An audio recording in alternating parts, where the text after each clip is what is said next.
There we go. All right, so today we're going to be talking about test taking strategies. You've probably already taken a bunch of tests and created your own kind of strategies for taking tests. So hopefully today you can learn a few more that can help you to be more efficient in test taking and more successful. And hopefully this will be useful for you. So with that, what do we do always? In this workshop, we've got to prepare first. So we prepared to read, we prepared to take notes, you got to prepare to take tests.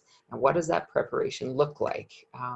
So first off, build a sensible study schedule. We talked a lot last week about memory and how it impacts how we should be studying. And so use those principles as you're studying.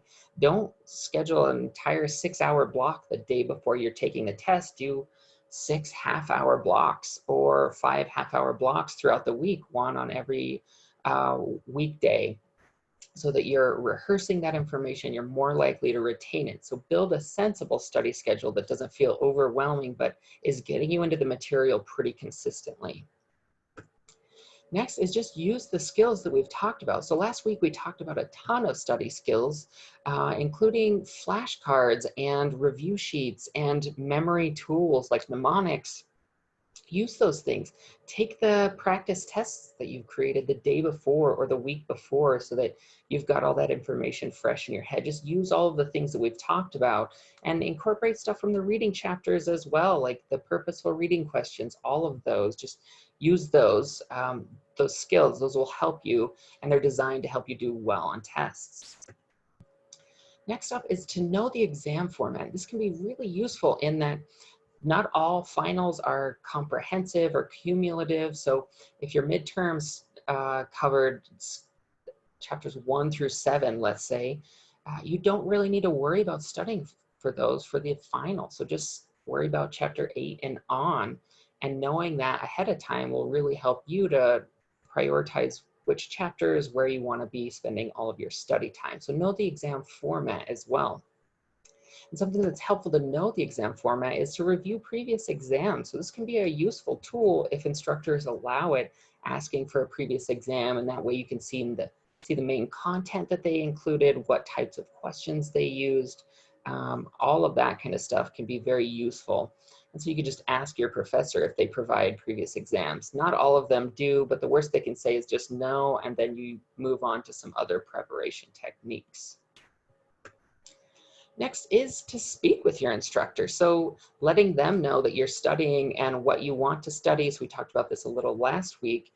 They're the content expert here and they want you to understand the material. So speaking with them about how you should be focusing your time and what your plan is for studying, and if they could advise anything else, that can be quite useful because they're the ones providing the test, and so they know what's going to be on it.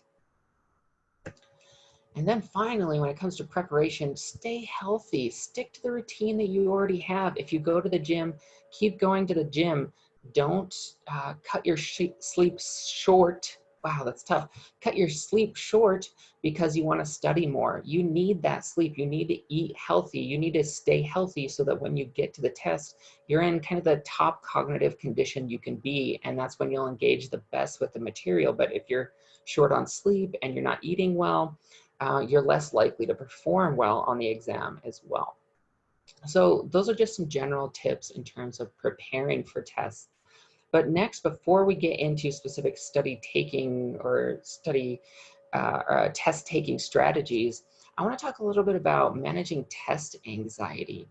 So test anxiety is pretty common and it can vary in severity. So it's not all that uncommon for you to be a little bit anxious about taking a test. This totally happens, and a little bit of anxiety can motivate you to prepare ahead of time even better.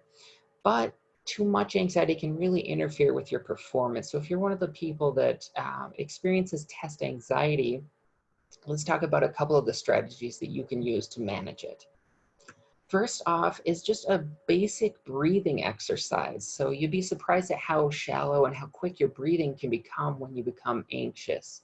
So one way of calming your body back down is to regulate that breathing. So a quick and simple breathing exercise can be just counting to 4 as you breathe in, holding it for a count of 4, but then counting to 4 as you breathe out. and doing that a couple times. So you're signaling to your body, it's okay that we breathe at a normal rate. It's okay to enter back into that relaxed state. And that can be really useful, especially in focusing on your breathing and taking your attention away from potentially anxiety producing thoughts. Next is similar, it's muscle relaxation. So we carry a lot of tension with us when we get anxious in various portions of our body. I hold a lot of mine in my neck and my shoulder blades. So I can tense up my shoulder blades or my back for 3 to 5 seconds and then let it go. Or, maybe you just want to clench your fists for 3 to 5 seconds, curl your toes and your feet if you don't want people to see, if you're at the exam, and then do that a couple times. Or you can move through your whole body, top to bottom or bottom to top. I generally prefer bottom to top when I'm doing muscle relaxation, but that can be really useful in focusing on one area of your body that's not focusing on the anxious thoughts, spending a little bit of energy there, and then going back to a relaxed state. That can be quite useful in getting rid of some of the anxiety that you might be feeling. Next is a preventative measure, which is preparation. The more prepared you feel, generally the less anxious you feel about how you'll perform on the test. So if you know you're prone to test anxiety, prepare a little bit more ahead of time. So know that the test is in 2 weeks and start planning ahead so that you're more prepared and that you can prevent as much of that anxiety as possible. Next is reframing. So when we get into an anxious frame of thought, we often enter into what's called a negative spiral where we think, I'm not good at tests, so I'm going to fail this test, so I'm going to fail this class, so I'm going to fail college. You can see that it just spirals down and down with every thought. So if you can catch that and reframe those thoughts into something more positive, you can stop that kind of negative spiral from getting any worse. So if you do tell yourself, I'm not good at tests, you can reframe that and say, I'm getting better at tests. This is something I'm intentional about, so I'm getting better. Or, I'm not prepared for this test. I've prepared for this test intentionally with knowing memory and knowing what I know about memory and rehearsing and all of that stuff. So I'm as prepared as I can possibly be. So just reframing it in whatever words you would want to use that are positive and being kind of nice to yourself, take some of that anxiety away as well. Next is visualization. So this can be really useful if you're like at the study or at the exam date, or if you're experiencing a lot of anxiety beforehand, but just picturing the most calm, relaxed place that you can think of in your own life. Maybe that's in bed underneath the covers. Maybe that's in a bubble bath. Maybe that's sitting by a lake or a waterfall or on the beach in Hawaii. Whatever is your most relaxing place, picture yourself there with all of your senses. What does it smell like? Do you smell salt water? Do you hear the sound of bubbles popping in the bubble bath? Or whatever, put all of your senses into that and you're focusing on that. It's taking your focus away from the anxiety, and it's also putting you in that relaxed state. So visualization can be quite useful, especially the day of, as you're like sitting down. If you've got a few minutes beforehand, enter into some visualization, some muscle relaxation, you're really setting yourself up for success there. Next is worry time. So if you find that in the weeks leading up to the test, you're getting pretty anxious, perhaps this is a paradoxical kind of intervention, but scheduling worry time can be useful. So scheduling 20 minutes during a day where, okay, I can worry as much as I want. I can worry to my heart's content about all the different angles, all the different what ifs, and giving yourself permission. So you're removing that, oh, I shouldn't be worrying about this part of your brain that says that. But you're giving yourself permission to do that. And then after that 20 minutes has passed, you give yourself permission to move on and to do other things and to be productive with your time, to engage in studying genuinely, all of that kind of stuff. And if you find yourself starting to worry again, recognizing, no, I gave myself plenty of time to worry about this. I've worried about every facet. I'm giving myself permission to be productive. And then, you can do it again the next day if you need to. So that's worry time. It seems paradoxical, but it can be quite helpful. Next is a little bit different, but kind of similar in keeping a worried journal. So if you find yourself pretty anxious in the weeks leading up to the test, writing down the thoughts, the feelings, and the physical sensations that come along with all of those things can be quite useful. So it's just about getting it out, letting it kind of breathe a little bit and saying, okay, I recognize that you're here. I'm going to write down that I'm feeling anxious. I'm going to write down that my heart's beating quickly and I'm sweating a little bit, or whatever. And then at the end of the day, you crumple that up and you throw it in the trash can. So it's kind of this relieving kind of metaphor that I've written my worry down and I don't have to carry that with me. I'm going to throw that away for today. And if it happens again tomorrow, I can write it down. I'm going to throw it away at the end of the day.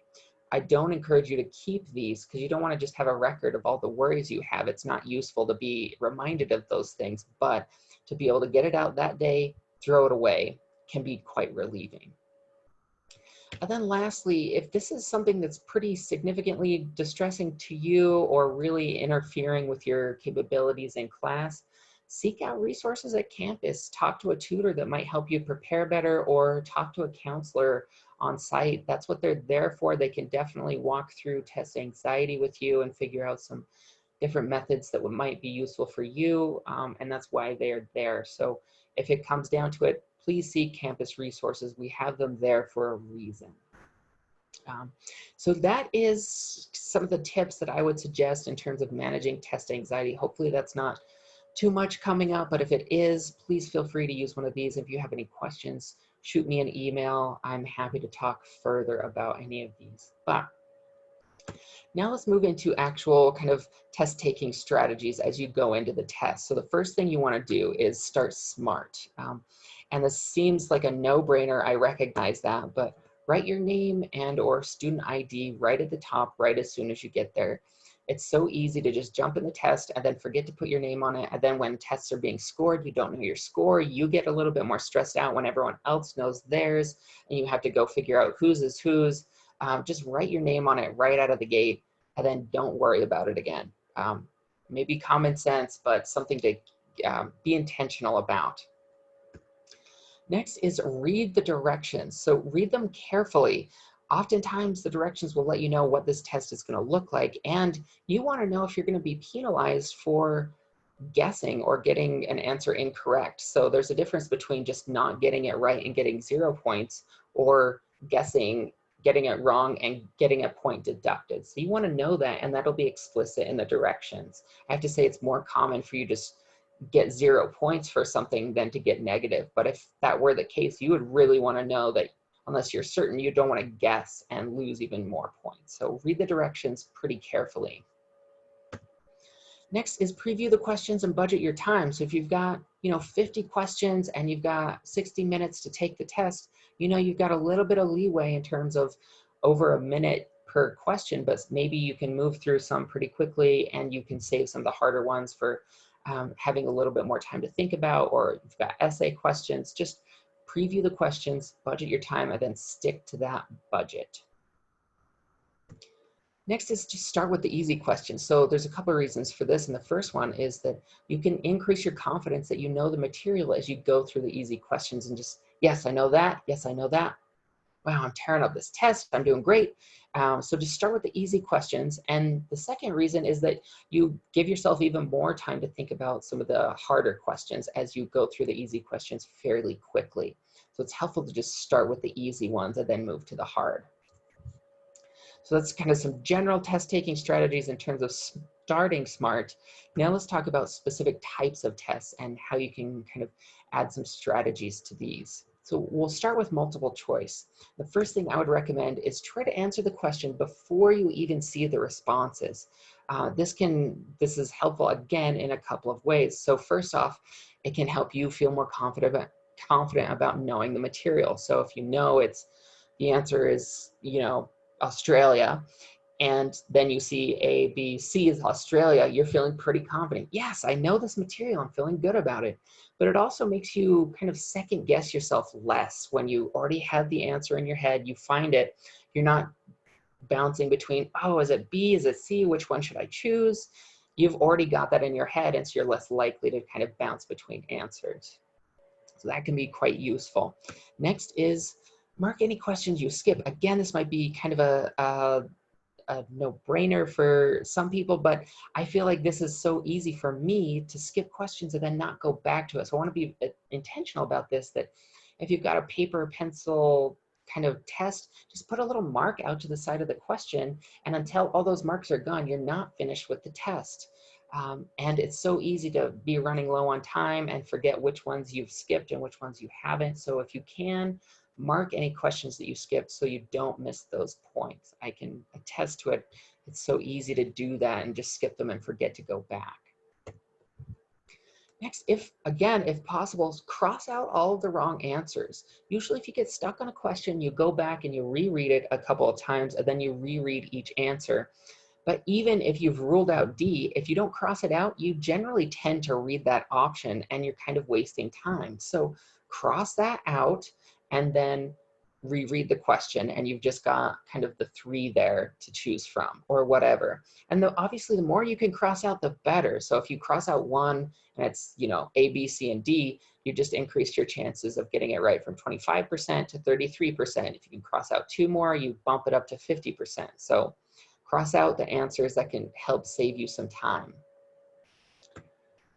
Next is be sure to read all the options. It's so easy, especially in terms of trying to answer the question beforehand. And if it is Australia and you say, oh, I think that's Australia, and you find it at A, and then D is actually all of the above, and B and C are also right, then you've probably missed that question if you just chose Australia. So make sure you read through every option.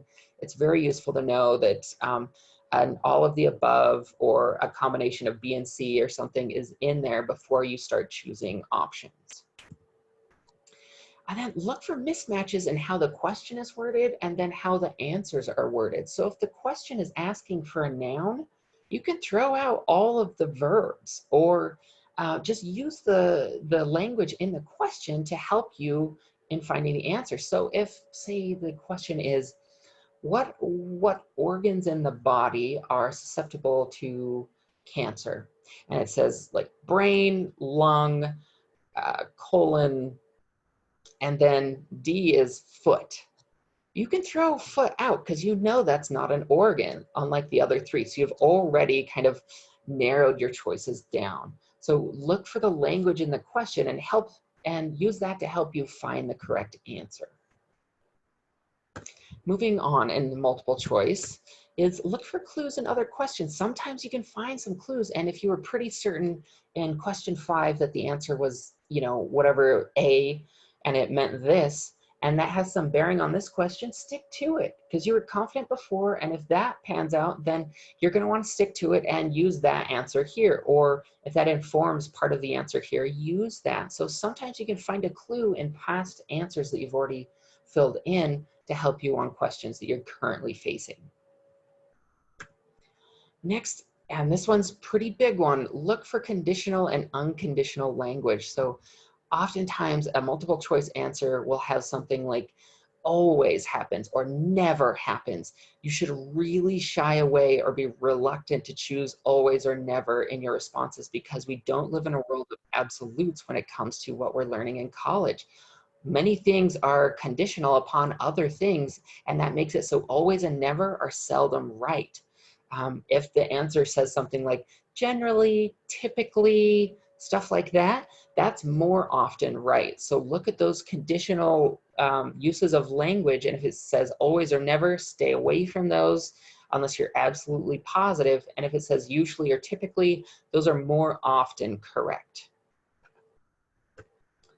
Next, just as we've talked about a little bit, consider all of the above. So if you see that 2 answers are correct, a good option that you might choose is all of the above, even if you can't support the 3rd. So make sure you're considering that as you're going through. And if you can find at least 2, there's a decent chance that all of the above is going to be correct. And if all things are equal, you can't narrow this down. You've got all 4 choices. You can't figure it out, and you have to guess, just kind of throwing something into the wind. Look for the answer with the longest or look for the option with the longest answer, excuse me. Instructors will tell you that it's easier to create a true answer that is longer than a false one that's longer, because it's easier to back up what they already know rather than make up something about something that they don't know. So look for the answer that's longest with all things being equal if you're having to just throw a guess out. So that's the multiple choice section. Next is the answer matching. So you've probably seen this a bunch of times, but they generally come in columns of 2. So you've got these things on the left side and these things on the right side, and you've got to match them up. So here I've got an example of the Greek gods in the pantheon and what they were ruler of. And that's a pretty classic kind of answer matching system. First off is just read through all of the options. Again, this might seem like something you already do, but I want to be intentional about it because this familiarizes you with all the different answers that are possible and all the different choices that you would want to make. So just read through them all first before you start jumping in. Next is start at the top of the list. You can see here, I started at Zeus and I'm gonna move my way down and just stick to one column. So start at the top of one list. If you bounce back and forth, it can be kind of confusing. And what have you already used? Which way are you going? So just start at the top of one column. That tends to be easier. Next is answer the questions you know first. So I happen to know about Zeus and Hera being the ruler of sky, lightning, and thunder, and marriage, childbirth, and family, respectively. And so I've already removed 2 of the 5 responses. So now if I'm less clear about Ares, Athena, and Poseidon, I only have 3 to choose from, and I've narrowed the gap of being incorrect pretty substantially. So answer the questions you know first. That can be quite useful. Next, again, might be a little bit more kind of, I don't need to tell you that, or you don't need to tell me that, Keith, but I just want to say this again because oftentimes the columns on the left will match the columns on the right. So you want to make sure that if there's 10 options here and 10 options here, you've matched all of them. So it's better to guess and at least try to get a point rather than not even match each item and lose the points for sure. So make sure you've matched all of them. And then draw a line between items. As I've done here, it can make it really clear to see, oh yeah, I've already done these top 4, so I only need the bottom one. Or if you're jumping around a little bit because you know the first, the 4th, 5th, and the 8th or whatever, just really quick off the top of your head, you know which options are already taken out of kind of the option pool, and it's just easier to go through.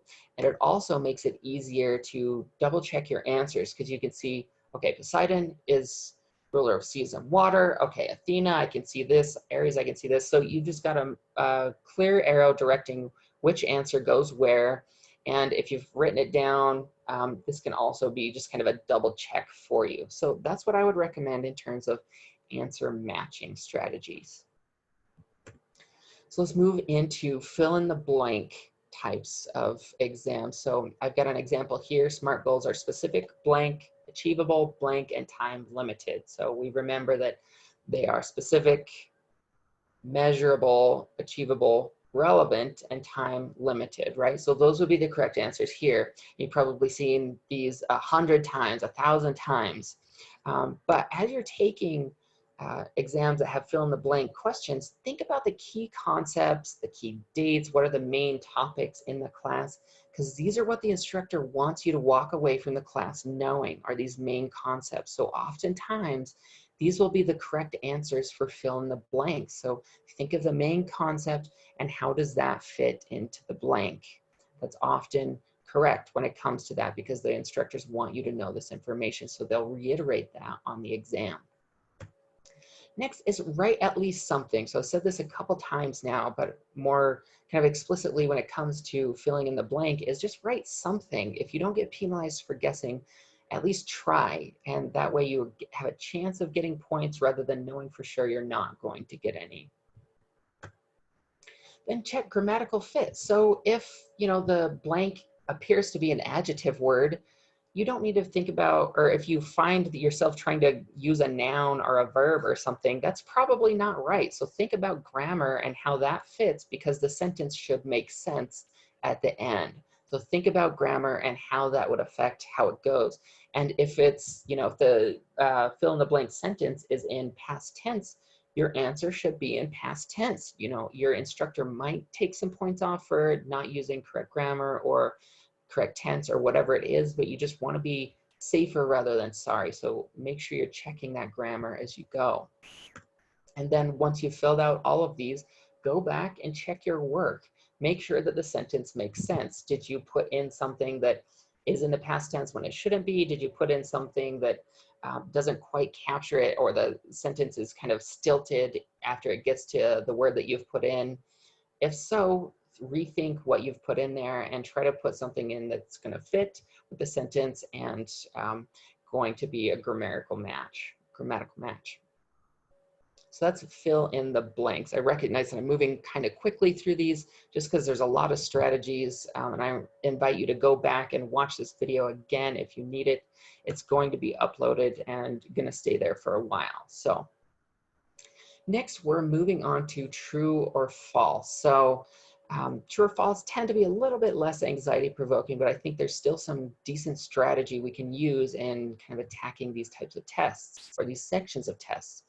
So first off is just like the multiple choice, look for conditional and unconditional language. Again, if you see things like this never happens or this is always true, be really hesitant to endorse those because oftentimes that's not correct. We don't live in a world of flat out up is down, up and down, and left and right, black and white, like right or wrong.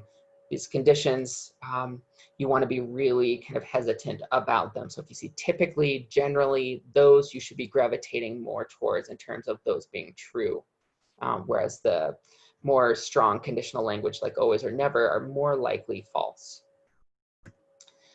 Next is choose false if any part of the answer option is incorrect. So instructors can sometimes throw you a little trick in here and they're a little tricksy with it, and they'll say something that's true in the first part and then in the second part it's not true. So it's like the sun is 3.8 billion miles from the earth or whatever it is, which I don't know is correct. And then the second part is, the sun orbits around the earth or something like that. So you know that the second part is not right, but the first part is. And so you guess, well, should I say true or should I say false? Because this part's true.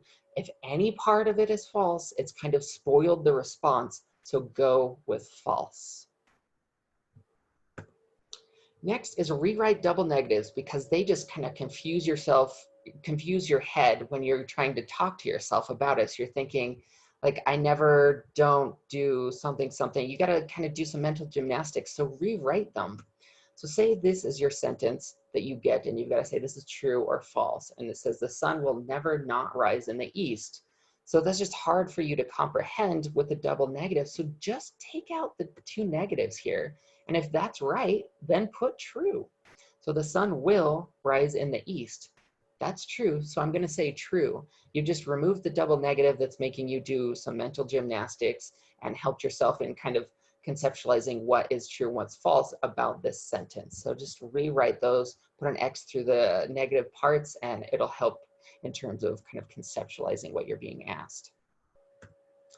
And then finally, if you just don't know the answer and you have to guess true.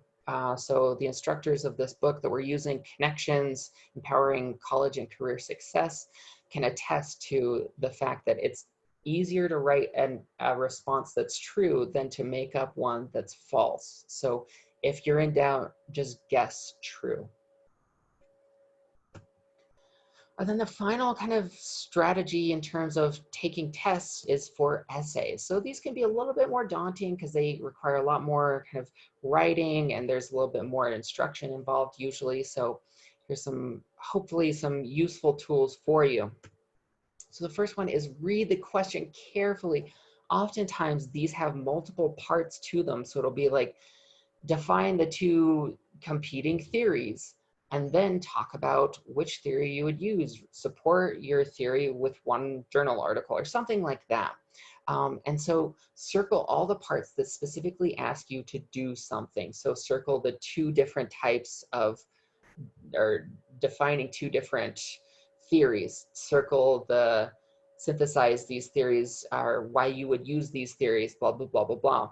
And then after you've circled those, organize your responses in an outline that goes according to that. So your first part is going to be define theory A, second part is going to be define theory B, and then C is going to be, this is why I would use this, and this is the article I'm using to reference it. And that way, you know how much space you need to be kind of aware of on the page so that you can fit everything. but also you can kind of manage your time well in terms of making sure you get to all your outline points. So organize your response ahead of time. That can really be useful. Next is budget your time. As I was just getting into, if you've got one essay question for 30 minutes, you want to make sure you're starting to get to the latter points by minutes, 15, 20, 25. And if you've got a couple, make sure that you're allocating enough time for each essay question. If possible, answer the easiest ones first so that you can give yourself a little bit more time on the ones that you're going to have to think a little bit longer and a little bit harder about. Then write neatly. If you're anything like me, when you get in a rush, it just becomes an indescribable mess that you can't even read at the end of the day. And you're like, what was I don't even know where I was going with that. So fight that impulse, because instructors don't just want to give you points because they can't read it. Unfortunately, if they were, I would have gotten straight A's, but that's not the case. So slow down if you need to, write neatly so that they can read it and they can give you the points that you're earning by writing that response. And then finally, proofread. If you've got even a minute or two at the end, please try to proofread. This can be so useful in catching just little errors that you might have overlooked. We try to write quickly so that we're working within the time limit, but sometimes we forget to include a word. And if you go back and proofread and you see, oh man, I just jumped straight to the next word and I didn't even write that down, I was in such a hurry, you can add that in, or you can go back and see easy mistakes with grammar that you might have made, something like that, and it makes it a little bit more readable. So just go back and proofread whenever possible. So that is the test-taking strategies that I wanted to go over. And now, just to kind of finish on, I want to talk a little bit about following up. So now that you've taken the test, what do you want to do to kind of follow up on that performance? Well, just a few things, and we'll call it a day. The first thing is to just evaluate your approach. How did it go in terms of your preparation? Were you able to minimize distractions pretty well? If not, kind of, what do you feel like went wrong? What was the best method that helped you study and feel prepared for this class? What was the least helpful? Like, how did you feel immediately after taking the test? Did you feel pretty good about it? Did you get a sigh of relief? Just letting yourself know that you just did your best, that can be really helpful, and you can kind of move on with your day. But just evaluate what it looked like and how it felt and what your process looked like, and then use use the actual feedback from the test. If you did well, figure out what worked well and use that. If you didn't perform as well as you would have hoped, what went wrong and figure out why it went wrong. So the next thing is just learn from your mistakes. If you perform poorly on the test, welcome to the club. We've all done that. It's not uncommon for people to struggle in certain subjects or to have difficulty on a specific test.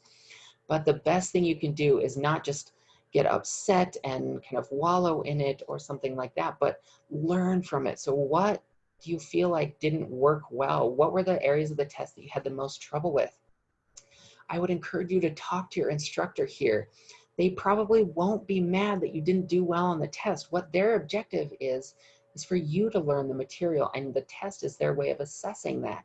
And if you didn't learn it, they probably also want to know why. So just chat with them, and that chat will let them know that you are invested. You want to perform well. It's not that you didn't study or that you didn't do well. It's that for some reason you didn't get this material. And so they're the content experts in the class. They can help you with this. So ask them, let them know, this is how I studied.